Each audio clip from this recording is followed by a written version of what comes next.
Pak Ya, Samad, ini kita ketahui ya dengan arus informasi yang sedemikian rupa, ini bahkan sampai utang negara saja mungkin menjadi obrolan di angkringan, bisa dikatakan seperti itu. Kalau ya. menurut Bapak, ini masyarakat sekhawatir apa atau bagaimana masyarakat harus merespon adanya utang negara, seberapa khawatir masyarakat harus menempatkan diri mereka?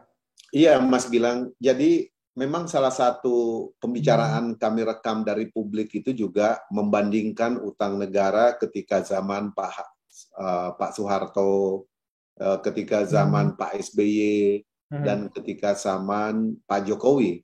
Ini tentu bagian daripada bukti bahwa warga negara kita, rakyat kita, itu sudah peduli dengan terhadap kondisi pengelolaan negara. Karena itu diperlukan governance, good governance, pengelolaan utang negara dengan prinsip-prinsip keadilan, ya, kejujuran, transparan, akuntabel, itu penting sekali. Karena publik sudah bisa memberikan pengawasan langsung terhadap utang negara. Itu menunjukkan bahwa edukasi masyarakat itu semakin baik dari waktu ke waktu. Bukan hanya DPR yang mengawasi, tetapi publik juga mengawasi tentang hal itu. Kita menyambut positif tentang hal itu, Mas Gilang.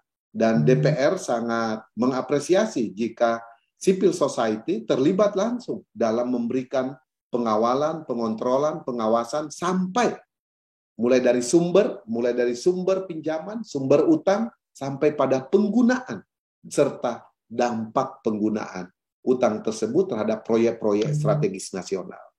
Kemudian selanjutnya, kalau kita lihat memang di kepemimpinan Pak Jokowi 7 tahun ini, kenapa mengalami kenaikan yang eksponensial, Mas Gilang, utang kita? Karena memang beliau memiliki mimpi besar membangun konektivitas Indonesia. Dan ini, konektivitas ini adalah syarat kita untuk menjadi negara maju, Mas Gil. Nggak bisa. Konektivitas ini di 3 jalur, kalau kita tidak bangun, sulit kita take off menjadi negara maju. Konektivitas laut, berarti pelabuhan, baik pelabuhan barang dan perlintasan manusia. Yang kedua adalah konektivitas darat. Jalan tol harus dibangun. Yang ketiga, itu konektivitas udara. Bandara-bandara mesti dibangun. Bukan hanya di ibu kota provinsi, tetapi di berbagai daerah sehingga bisa menjadi pusat pertumbuhan ekonomi baru. Dan itu bagian daripada upaya mendorong redistribusi pembangunan nasional.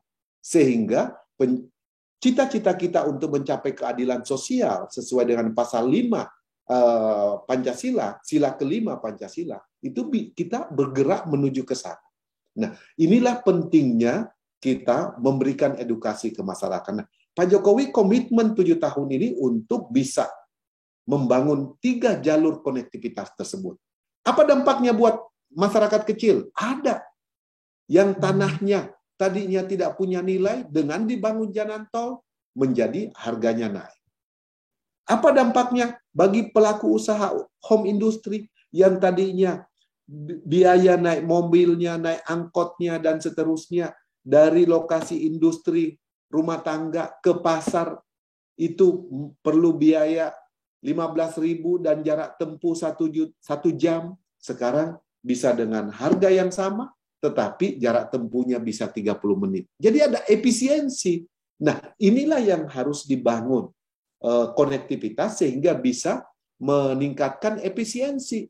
Kalau efisiensi meningkat, konektivitas sudah terjadi, efisiensi meningkat, maka daya saing, ya Prof. Anton, daya saing kita akan meningkat.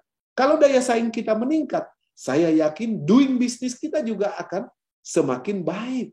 Kita tidak lagi berada di bawah negara-negara tetangga seperti Singapura, Malaysia. Kita bisa lebih baik dari mereka kalau kita terus juga mendorong reformasi birokrasi, Mas Gilang. Karena akuntabilitas publik, good governance harus kita tunjukkan ke masyarakat. Layanan publik yang efisien, SDM yang produktif, infrastruktur yang connecting di mana-mana, kemudian cost ekonomi jauh lebih efisien.